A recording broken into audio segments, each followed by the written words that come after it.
Welcome to Bollywood Deep Dive from IndiaReview.com, your daily Bollywood news. Let's get into it. And let's start where we always love to start, at the box office. It feels like a really healthy, diverse weekend in terms of what audiences are watching. Absolutely. Leading the pack, we have two big films in their second week, both holding on strong. First up is Surya's Vishwanath and Sons. It pulled in around 22 crores in its second weekend. That brings its total domestic gross to about 115 crores in just 10 days. That is a solid number. It seems to be a hit in the Telugu states, but maybe not hitting the same heights elsewhere. Still, crossing the 100 crore mark in 9 days is nothing to sneeze at. Not at all. And it's interesting to see it performing almost neck and neck with Emran Hashmi's Awadapan too. That film also added around 22 crores in its second weekend. Its 10-day total is a little higher, at about 133 crores. It had a slightly bigger first week. Both films are showing that they have legs, and that audiences are coming out for established stars in sequels or big family dramas. It feels like a return to a certain kind of form. It does. But the story that really made me smile this week is the miraculous turnaround of Hanuman Ansh. Oh, this is the best kind of box office story. The little film that could. This movie, based on Neem Karoli Baba, had a really quiet start. Quiet is putting it mildly. It made about 85 lakhs in its first week, playing on only 200 screens. You'd normally assume that's the end of the story. But it's not. In its third weekend, it saw this unpredictable, almost unbelievable growth. It's now netted around 4.7 crores in 17 days. The word of mouth must be absolutely stellar. It has to be. This is a devotional drama that found its audience purely through connection, not through a massive marketing push. It's a wonderful reminder that sometimes the story itself is the biggest star and the best marketing tool. I love it. It's the kind of result that gives you hope for smaller, heartfelt projects. And speaking of strong results, especially from the South, Ravi Teja's Eater Moody had a phenomenal opening weekend. Phenomenal is the right word. It pulled in around 70 crores worldwide in its first weekend. That's a career best opening for him. The film is clearly connecting in a big way, both at home and overseas. It really is. And looking ahead, the momentum from the South continues. The advanced bookings for Yash and Kiara Advani's film Toxic are looking very strong. Very strong. It's already sold over 100,000 tickets in the top national chains for the opening day alone. There's a huge amount of anticipation there. So the box office is buzzing with a mix of established Hindi stars, powerful South Indian cinema, and even a little devotional drama that's capturing hearts. A great mix. A perfectly balanced diet for the movie lover. Exactly.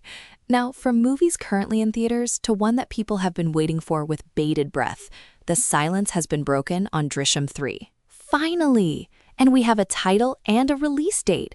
Get ready for Drishyam: The Conclusion. I love that title. It's so definitive. No room for ambiguity. This is the end of the line for Vijay Salgankar's story. And we know the date, October 2nd, 2026. Mark your calendars. It's so fitting, isn't it? The whole story kicked off on October 2nd. It's the perfect full-circle moment to release the final chapter. It's brilliant. Ajay Devgan announced it, the poster is out, and the hype is already through the roof. What is it about this franchise that has us all so hooked, even when we know the secret? I think that's the magic of it. We are all co-conspirators with Vijay. We watched him bury the secret, and we've been holding our breath with him ever since. We're not watching to find out what happened. We're watching to see how he gets away with it one last time. You're so right. It's this incredible cat-and-mouse game, and he's always 3 steps ahead. The return of Taboo, Shreya Saran, the whole original team is back. Abhishek Pathak is directing again. It feels like they're setting up for a truly epic finale, a conclusion, as they say. It's one of the few franchises where every installment feels earned and necessary. I cannot wait. Me neither. So while one massive franchise is confidently charting its course to a conclusion, another one seems to have hit a rather significant roadblock. I'm talking, of course, about Brahmastra 2. Oh, this is a big development. The word on the street is that Jio Studios has backed out of partnering on the sequel. That's the report from Bollywood Hungama. Ayan Wickerji is now apparently on the hunt for a new studio partner to get the film made. Wow, that's a huge piece of the puzzle to suddenly have to find again. These are not small budget films. Brahmastra was one of the most expensive films ever made in India. Finding a backer with deep enough pockets and enough faith in the vision is a monumental task. It really is. And this news comes right after we got confirmation that the story would focus on Ranbir Kapoor and Deepika Padukone as Dev and Amrita, with Alia Bhatt returning in an extended special appearance. The creative pieces seem to be falling into place. So the script is likely moving along, the cast is set in everyone's minds, but the financial foundation just crumbled. That's a tough position for Ayan to be in.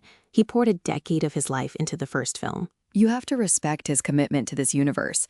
The pressure to deliver a sequel that surpasses the first one is already immense, and now he has this added logistical and financial challenge. It just goes to show that in Bollywood, the off-screen drama can be just as complex as the on-screen spectacle. We're all rooting for him to find the right partner because everyone wants to see the rest of the story. Absolutely. And speaking of off-screen drama impacting a major franchise, the Dawn 3 situation is escalating. It really is. This has moved beyond creative differences and into the legal arena. Ranveer Singh's team has now formally warned IMPA, the Indian Motion Picture Producers Association, to stay out of the dispute with Excel Entertainment. Essentially, they're saying the association has no jurisdiction here, especially since, according to his team, there wasn't a formal signed agreement for the film, and they've warned of potential legal action if the association tries to pass any kind of resolution on the matter. This is getting messy. Excel Entertainment is reportedly seeking 45 crores in compensation for Ranveer's withdrawal from the project, claiming pre-production losses. Ranveer's side is arguing that without a contract, there's no basis for the claim. It highlights that tricky gray area in the industry where films are announced and work begins based on verbal commitments and understandings before all the paperwork is finalized. And when things go south, it becomes a very complicated he said, she said situation. You have one party that has invested time and money based on a commitment, and another party who, for whatever reason, has decided not to proceed and is arguing they were never formally locked in. It puts the future of Dawn 3 in even more uncertainty. The focus has shifted from who will be the new Dawn to will this dispute derail the project entirely? It's a real shame. I hope they can resolve it, because the idea of continuing that franchise is exciting. But right now, the only drama we're getting is from the lawyers' offices. Indeed. Well, let's shift from franchise troubles to brand new beginnings. We have a slate of exciting new projects that have just been announced or have started filming. Yes, let's talk about what's coming next. And Akshay Kumar is jumping into a new genre for him. He started shooting an alien action thriller called Samukh. An alien action thriller. I'm immediately intrigued. This reunites him with producer Vipul Amrutlal Shah for their 7th film together. They have a long and successful history. They really do. It feels like Akshay is in a phase of experimenting with different kinds of high-concept action films. An alien survival action thriller directed by Kanishk Varma sounds like it could be a really fun, slick ride. The cameras are rolling, so it's officially underway. I'm curious to see what the alien aspect looks like. Is it an invasion? Is it a single creature feature? The possibilities are endless and exciting. And from one action star to another, John Abraham is apparently undergoing his biggest physical transformation ever for a new role. This is for Rohit Shetty's next film, which is based on the life of decorated police officer Rakesh Maria. The film is reportedly titled Maria IPS. And get this, the role requires John to age from his 20s all the way to his 60s. That is a massive undertaking for any actor. It absolutely is. We think of John Abraham and we think of this peak physical specimen, this larger-than-life action hero. To see him embody a character over 4 decades of their life with all the physical changes that entails is going to be fascinating. It signals that this isn't just a straightforward action film. It's a biographical drama that spans a career. And for an actor known so much for his physicality, this is a chance to really stretch his dramatic muscles, probably with the help of some incredible prosthetics. It sounds like a powerhouse project, a real-life hero story, a director like Rohit Shetty, and an actor pushing himself to his physical and dramatic limits. That's a must-watch in the making, definitely. And from a gritty cop drama to something altogether more grand and poetic, Sanjay Leela Bhansali has his next project lined up. Of course he does. The man never stops. Just as he's finishing up Love and War, reports say he's set to begin filming the much-awaited Madhubala biopic in September. And we have a lead. It's going to be Sara Arjun. That is fantastic casting. She has the look, that classic beauty and expressive quality needed to portray an icon like Madhubala. The thought of Bhansali directing a biopic of one of the most legendary actresses of all time, it's a perfect match. It's a match made in cinematic heaven. The grandeur, the music, the emotion, the tragedy, the beauty, it's everything Bhansali excels at. He is the perfect person to bring her story to the screen with the scale and respect it deserves. I completely agree. It's one of those projects that just feels right. You hear the director, the subject, and the actor, and you just nod and say, yes, of course. Please take my money now. Exactly. And while we're on the topic of legends, let's talk about one of our living legends, Zenith Aman, who is gracing our screens again. Oh, I was so happy to read this. She's starring in a new film called Margon the Closed File, and she gave a little insight into her character. She's playing an enigmatic Anglo-Indian matriarch named Sylvia, and she said something I just loved. She said she's drawn to characters with wrinkles and shades of gray. Isn't that wonderful? It's such a refreshing and honest perspective. She's embracing her age and experience and seeking out roles that reflect that depth, rather than trying to fit into some predefined box. She's a trailblazer, always has been. She truly is. From her iconic roles in the 70s to her incredibly thoughtful and witty presence on social media today, she continues to redefine what it means to be a star. I can't wait to see her sink her teeth into a complex, gray character like Sylvia. Me too. And speaking of stars and their enduring legacies, it seems Shah Rukh Khan's iconic home, Manat, is getting a bit of an upgrade, a pretty significant one. Filmmaker and real estate developer Anand Pandit revealed that the bungalow is undergoing renovation and will have a few new floors added. Wow, as if it wasn't a big enough landmark already. The articles also mention its current valuation, which is apparently around 300 crore rupees. That's just a staggering number. But it makes sense. It's more than a house. It's a piece of Bollywood history. It's a symbol of his journey. For so many fans, making the trip to stand outside Manat is like a pilgrimage. It really is. I don't think there's another celebrity home in the country that holds that kind of emotional significance for the public. The idea of it expanding, growing along with his family and legacy, feels quite poetic. It does, and it's always lovely to hear sweet fan encounter stories about him. Hina Khan shared a really charming one recently about meeting him on a flight. Oh, I saw this. She said she wanted a picture, but he was very sleepy. He promised her one, but then went back to sleep. And she thought, oh well, it's not going to happen. But as they were deplaning, he remembered, found her, and made sure she got her photo. That's just the best. It's those little moments of kindness and respect, even when he must have been exhausted, that have built this incredible goodwill over decades. He didn't have to do that, but he did. It's a lovely story. It really is. And from one beloved star to another who might be spilling some tea soon, Salman Khan is reportedly the first guest on the new season of Coffee with Karan, Season 9. And he's apparently going to be appearing solo. That's a big change. He's been on before, but usually with his brothers or his father. A solo Salman Khan on that couch is a very different proposition. It really is. A solo appearance means the conversation is going to be entirely focused on him, his career, his journey, his personal life. Karan Johar is not going to let that opportunity slide. It's a huge get for the season premiere, which is expected around Diwali. It's the perfect way to kick things off with a bang.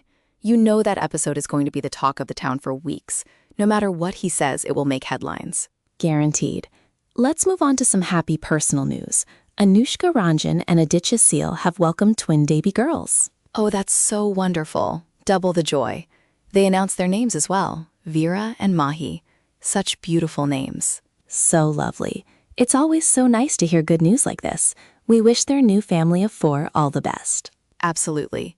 And in other couple news, Rashmika Mandana was seen out and about for the first time after a recent hip injury, and she was with her husband Vijay Deverakonda. Yes, they attended an engagement ceremony together. It's good to see she's recovering well. Fans were obviously very happy just to see them together, looking stylish as always. It's just a nice, low-key update that all is well. It is. All right, let's pivot now to some of the more, let's call them contentious stories of the week. There's been a bit of a storm brewing around a Raksha Bandhan ad featuring Kriti Sanon. Right, she faced some backlash online over the commercial, with some people criticizing her outfit and a scene involving a dog. Amidst all that, she posted a picture with her rumored boyfriend, Kabir Bahia. The timing is interesting, whether it was intentional or not. It's a classic celebrity move. When there's negative noise on one side, you create a positive distraction on the other. A picture with a loved one is a simple way to change the narrative and get people talking about something else. It's PR 101, isn't it? It's a subtle way of saying, I'm unbothered and focusing on my personal happiness.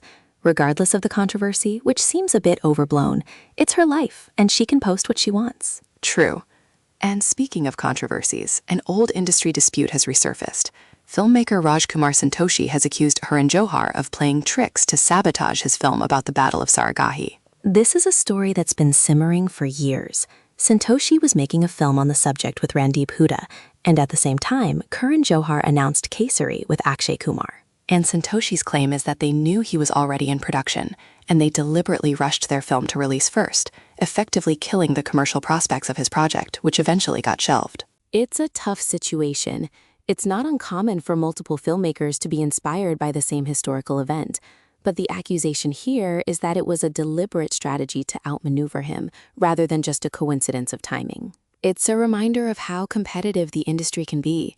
You can have a great story and a great cast, but if a bigger, star-led project on the same topic gets to the finish line first, it can be impossible to recover.